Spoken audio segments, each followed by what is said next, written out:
Sometimes the way the media frame a story tells you all you need to know. When it comes to the big Wall Street banks and other companies that took big federal bailout bucks, well, there's not a whole lot of public sympathy. Look at the way the network newscast reported what the Obama administration did this week and the very different perspective from Fox News. Payback time in the corner office. Some big executives at companies that got big tax dollars are about to have their salaries cut, and not by choice. And taxpayers all over the country were outraged when they heard that companies they helped bail out turned around and gave their executives huge bonuses. And now the Obama administration is about to take action. A 90% pay cut. Forget a political enemies list. Is the White House about to announce a financial one?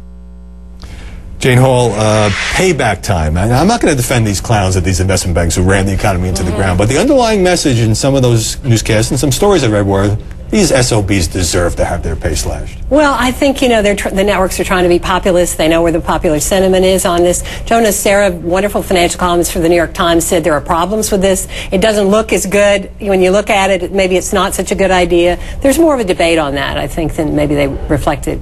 Is there another side that ought to be emphasized? Yeah, I think that all the networks have bought into the fact, what I think is a populist band-aid, when the underlying problem is that the government hasn't fixed the problems with the bank. There's largely the same management structure in place, and yet we're just covering the bonus cut story as if it's the story. Let's look a little bit deeper about what the administration has done or hasn't done to fix the underlying problems. But big executive pay and bonuses not tied to how companies are performing, many people think that is a major chunk of the story.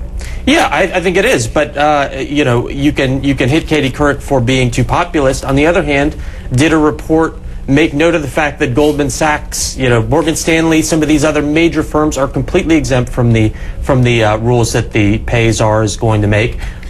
You know, I mean, it really is. There are different ways of looking at it, of course, but I think Americans do care about it, and they care about it in the way that Katie Couric was talking about. You know, and I think this is one thing people can get their minds around. You know, my house is being foreclosed, and these guys who got us into this are still making millions, and they are still going to be making millions. It's not like the White House has told them, you know, to take no money. They're going to still be making millions. These big cutbacks that got so much publicity and so many headlines is just for the rest of 2009. We don't know what will happen in 2010. And they're still coming home with $5 million, most of these guys. I mean, they're still making a lot of money. I mean, I think it's an important story, but there is a sense of payback, the word that Brian Williams used, and I'm not singling him out, but I didn't sense the usual challenging atmosphere the way the story was reported. Everyone was kind of saying, yeah, right on, let's get those guys. Yeah, well, I mean, the clips that you showed, you have Katie Couric talking about it's a payback and Neil Cavuto saying it's a pay cut, and you can kind of see where the anchors are coming from that. Cavuto is, you know, there's people that are worried that this is an overreach of the administration and that they're meddling too much inside the banks a year after the takeovers.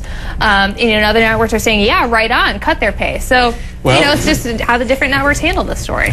Go ahead. I think you're right that it shouldn't be payback, because the people who, the smart people who believe in executive pay, you know, reforming how we compensate these executives, it's not about payback at all. It's about making our capitalistic system work. All I'm saying is let's have all sides of the story. Amanda Carpenter, Nico Pitney, Jane Hall, thanks very much for joining us.